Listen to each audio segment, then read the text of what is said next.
Տիկին Քլոյան, գիտենք, որ օրերս Սերգեյ Լավրովն էր պաշտոնական այցով Երևանում, նաև տեսանք, որ շատ հակասական էին կարծիքները, որոշակի զանգված կար, որ դրսում բողոքում էր նրա այցի կապակցությամբ, եւ նաև խոսակցություններ սկսվեցին այն իմաստով, որ օրինակ Սերգեյ Լավրովը Ծիծեռնակաբերդի հուշահամալիր չի այցելել, որովհետեւ օրվա իշխանությունը օրակարգից այդ հարցը հանել է։ Իհարկե ԱԳՆ-ն այդ իմաստով հերքում տարածեց, սակայն ինչ միտում ունեն այս հայտարարությունները եւ ինչու է վերջին շրջանում ցեղասպանությունը այդքան փորձում քաղաքականացվել։ Ընդհանուր առմամբ նա կուզենամ անդրադառնալ այցին, թե ինչ նպատակ ուներ այն, ինչպես է գնահատում դուք եւ հետո նաեւ այս շահարկումներին։ Նախ պետք է ասեմ, որ Լավրովի այցը նախապես պլանավորված, շատ վաղուց պլանավորված այց է եղել եւ սա ընդհանրապես փոխադարձ այց էր եւ պետք է ասեմ, որ մենք շատ նորմալ է, երբ որ մեր իշխանությունը, մեր կառավարությունը նման փոխադարձ այցեր է իրականացնում ցանկացած պետություն, որտեղ մենք վարում ենք բալանսավորված եւ բալանսավորման քաղաքականություն։ Ինչպես որ մենք կարող ենք այցելել օրինակ Հնդկաստան, Ֆրանսիա, Իրան, ԱՄՆ Միացյալ Նահանգներ, այնպես էլ եւ կարող ենք այցելել եւ Ռուսաստանի Դաշնություն եւ լինեն նաեւ փոխադարձ այցեր։ Սա միայն կարող է բխել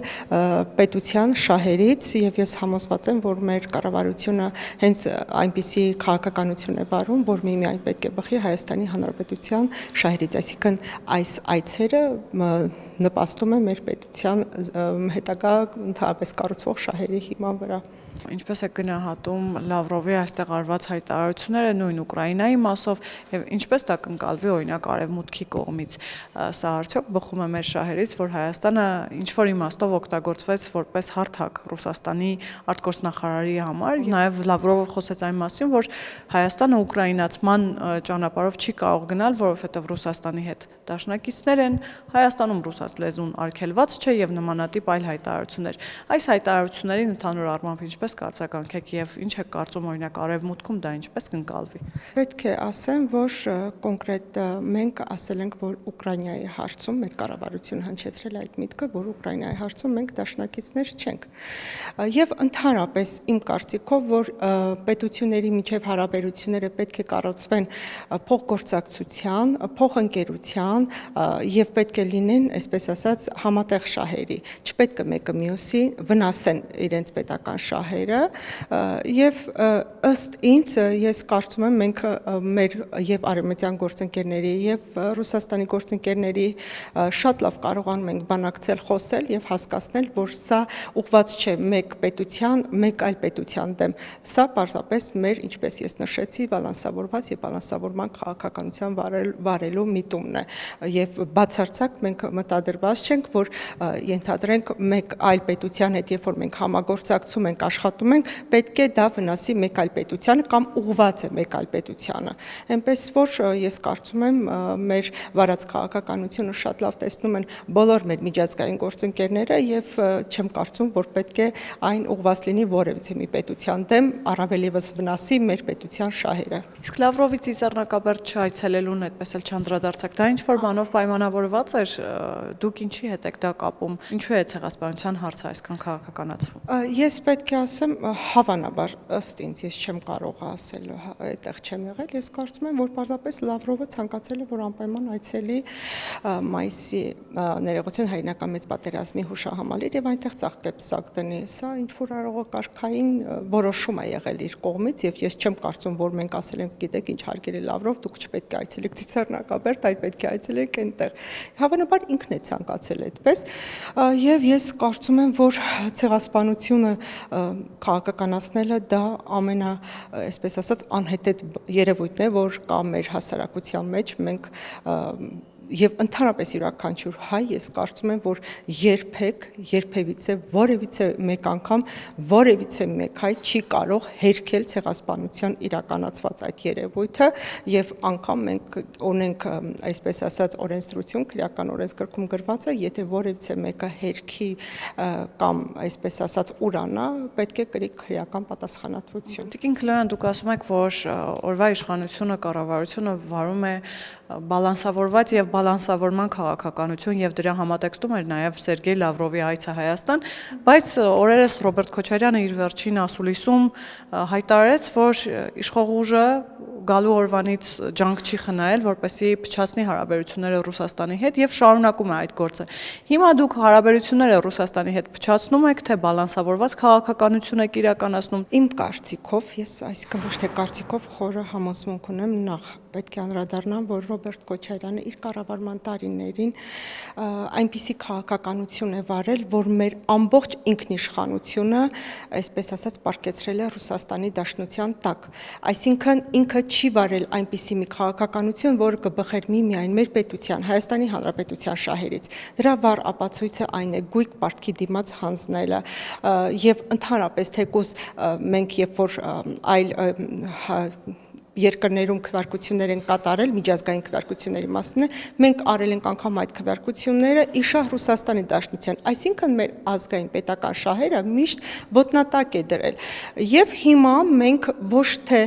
մենք փորձում ենք վատթարացնել, այսպես ասած, Ռուսաստանի Դաշնության հետ մեր հարաբերությունները, այլ պարզապես Ռուսաստանի Դաշնությանն ասում ենք, որ մենք ինքնիշխան պետություն ենք եւ մենք պետք է այսուհետ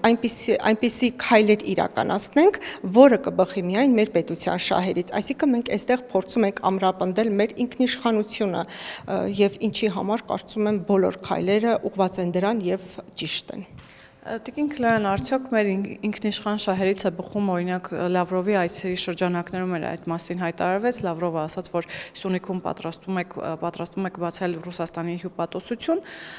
եւ նաեւ Արարատ Միրզոյանը մեկ այլ ուշագրավ հայտարարություն արեց, որ Եվրամիությանը անդամակցելու հայտ չի ներկայացրել իշխանությունը, այստեղ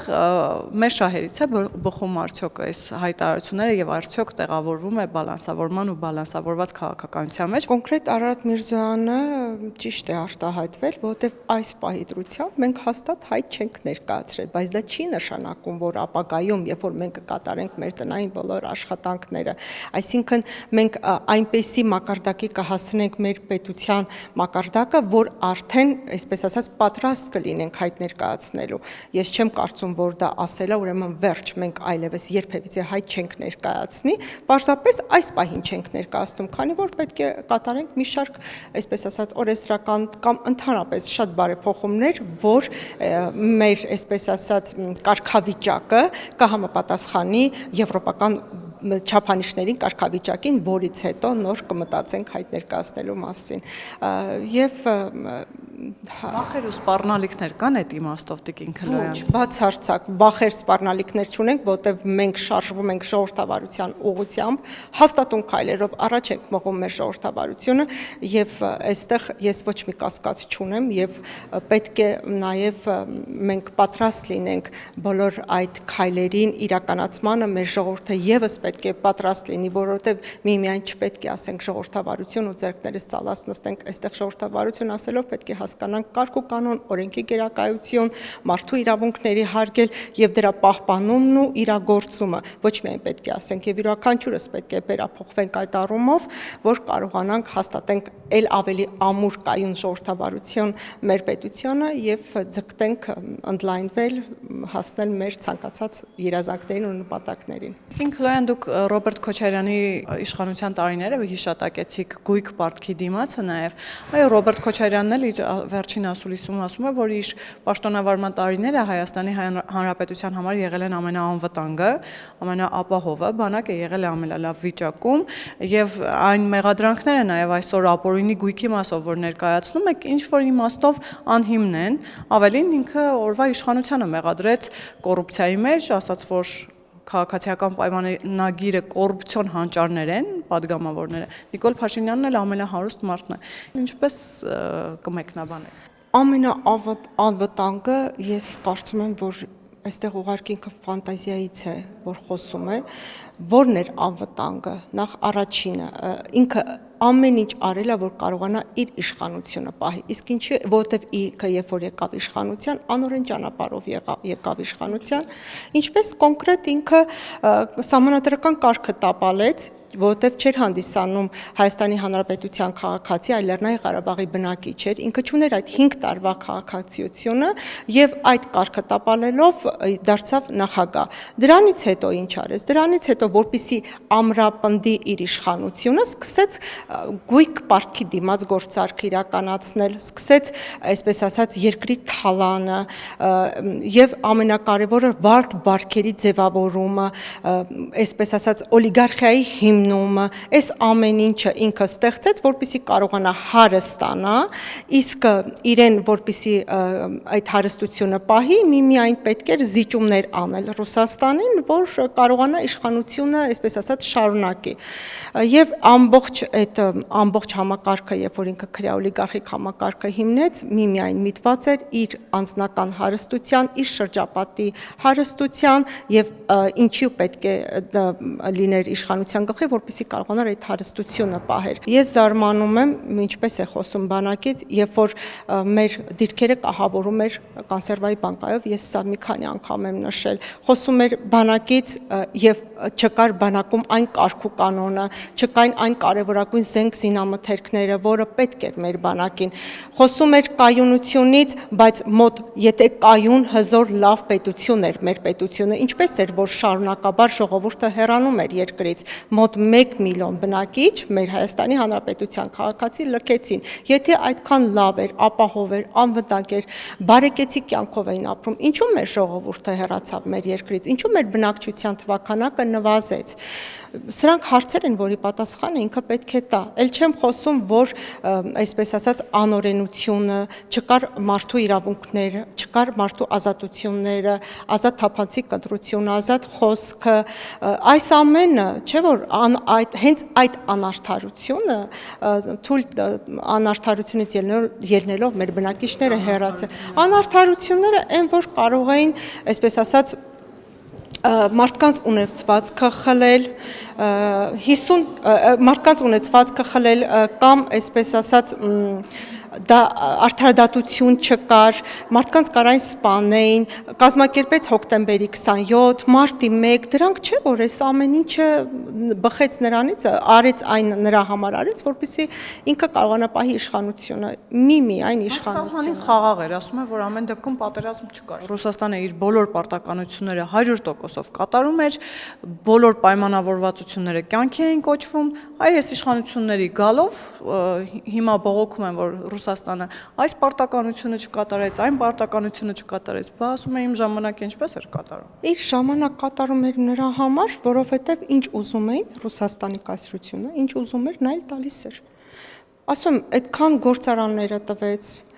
ինքնիշխանությունը բառից բուն իմաստով ամբողջությամբ հանձնեց, նվիրեց իրեն, ինքն էլ մնաց իշխանության։ Հիմա երբ որ մենք ասում ենք, որ հարգելի գործընկերներ, հարգելի պետություններ, մենք ինքնիշխան պետություն ենք, մենք պետք է պահենք, պահպանենք միմիայն մեր պետական շահերը,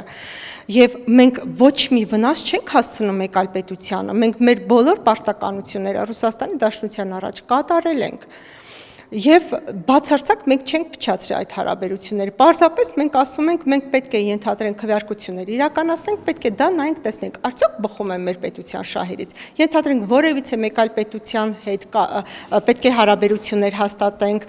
կամ այսպես ասած զենք գնենք օրինակ, մենք չենք նայում մեկ այլ պետությանը ինչպես հարցնենք կարելի է վերաբերվենք հետո նոր գնենք ոչ այս սրանք են ինքնիշխանության էլեմենտները հասկանալի է երբ որ դու կարողանում ես ինքնուրույն որոշում կայացնել եւ այդ որոշումները պետք է միմիայն բխի մեր պետության եւ ժողովրդի շահերից որպեսզի մեր պետությունը հզորանա դառնա ինքնիշխան հզոր ժողովրդավար պետություն Տիկին Քլոյան ամեն դեպքում մենք տևական ժամանակ է տեսնում ենք որ իշխանությունը ամենատարբեր մեղադրանքներն է ուղղում Ռոբերտ Քոչարյանի հասցեին նույն ապօրինի գույքի մասով, ամենատարբեր հանցագործությունների մասով, հոկտեմբերի 27, մարտի 1, բայց ամեն դեպքում Ռոբերտ Քոչարյանը դեռ քաղաքականությունից դուրս չի դրվել եւ խոսեց նաեւ 2026 թվականի խորհրդարանական ընտրությունների մասին, չբացառեց Գյումրու սցենարը։ Այ դուք ինչպես եք կարծում, արդյոք հավանական է Գյումրու սցենարը, որ որոշ ուժեր կոալիցիա կկազմեն եւ ամեն դեպքում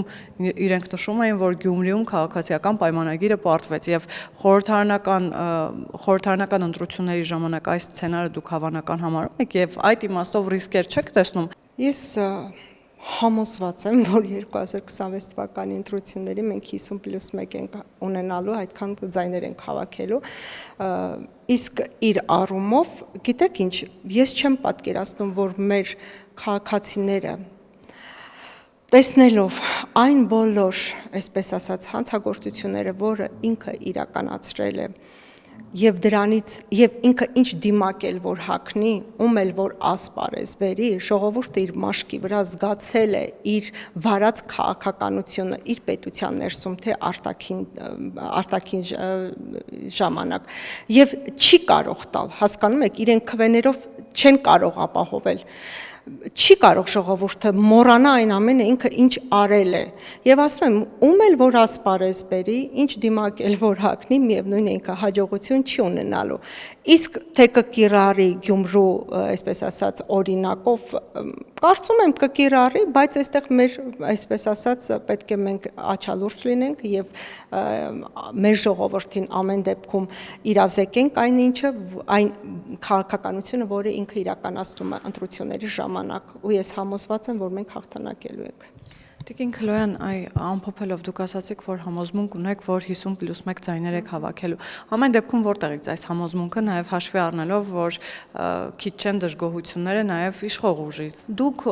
ձեր շփումներում ինչ ազդակներ եք ստանում եւ որտեղից այդ համոզմունքը, որ այ 50+1 ձայներ եք ստանում։ Տեսեք, երբ որ ես շփվում եմ մեր քաղաքացիների հետ, ճիշտ է, իրենք բողոքը բարձրացնում են, տեսեք, տրանսպորտը թանկացրեցիք, շրջարկը էսպես արեցիք, բայց երբ որ մենք մանրամասն բացատրում ենք, որ ենթադրենք այդ ռեֆորմները անում ենք, որպեսզի մենք կարողանանք ամուր հիմքեր դնել մեր պետության, դրանք այն քարերն են, որ ժողովրդավարության քարերն են, որ պետք են։ Եթե մենք այդ ռեֆորմները չիրականացնենք, հնարավոր չի, այսպես ասած, ամուր պետություն ստեղծել։ Ճիշտ է, ռեֆորմներ իրականացնելիս մենք հանդիպում ենք բարդություններ եւ այլն, բայց դրանք մենք շտկում ենք։ Այնպես չի, որ չենք շտկում, եւ մեր բոլոր քայլերը ուղղված են պարտադիր կերպով մեր ինստիտուցիոնալ հիմքերը պետության դնելու համար։ Դրա համար ենք մենք այդ ռեֆորմները անում։ Տեսեք, մենք կարող ենք ոչ մի ռեֆորմ չիրականացնենք, օրինակ համընդհանուր հայտարարագիրը չիրականացնենք, բայց երբ որ մենք նայում ենք, տեսնում ենք, որ աշխարհի շուրջ 140 պետություններ այդ ռեֆորմը իրականացրել են եւ համընդհանուր հայտարարագրով իրենք կարողանում են, այսպես ասած, քաղաքացի պետություն հարաբերվել, ճիշտ հարաբերություններ ստեղծել եւ այդ առումով կարողանում են մեր իրենց ժողովրդին օգնել բոլոր տեսակի սոցիալական կրեդիտներ ապահովել եւ ինչու՞ չէ նաեւ այնպիսի քաղաքականություն վարել, որը կբխի մեր քաղաքացիների շահերից, երբ որ այդ ամենը մանրամասն մենք ներկայացնում ենք, բացատրում ենք մեր քաղաքացիներին, իրենք շատ լավ ընկալում են։ Իհարկե, միանգամից լսելով այդ ռեֆորմները յուրաքանչյուրը զայրանում է։ Թեկուզ այն որ պետք է վերսի ընդհանրենք հեռախոսը մոտ մի կես ժամ 15 րոպե չգիտեմ ով ինչ ունակություններ կունենա, արագ-արագ այդ ռեֆորմների շրջանակներում իրականացնի, բայց իրենք շատ լավ հասկանում են, որ ցանկացած պետություն անցել է այդ փուլերը, այդ ճանապարհները, իհարկե մեր խոսելուց բացատրելուց հետո։ Ես կարծում եմ, որ այո, մենք պետք է կետ տար կետ խոսենք մեր քաղաքացիների հետ, ներկայացնենք այն բոլոր ռեֆորմները, ծրագրերը, այն բոլոր քայլերը, որ մեր պետությունը իրականացրել է, ահռելի քայլեր ենք մենք իրականացրել, այստեղ ես ոչ միայն պետք է ասեմ ճանապարհներ, դպրոցներ, մանկապարտեզներ, բուժ հաստատություններ, սոցիալական տարբեր ծրագրեր, բուժ հաստատությունների վերանորոգումներ, բժշկական սոցիալական ապահովագրական ծրագրերը, այդ ամեն ինչը որ մենք արել ենք, ներկայացնենք մանրամասն տեղ հասցնենք, կարծում եմ մենք ապահովենք մենք 51+ ձայները։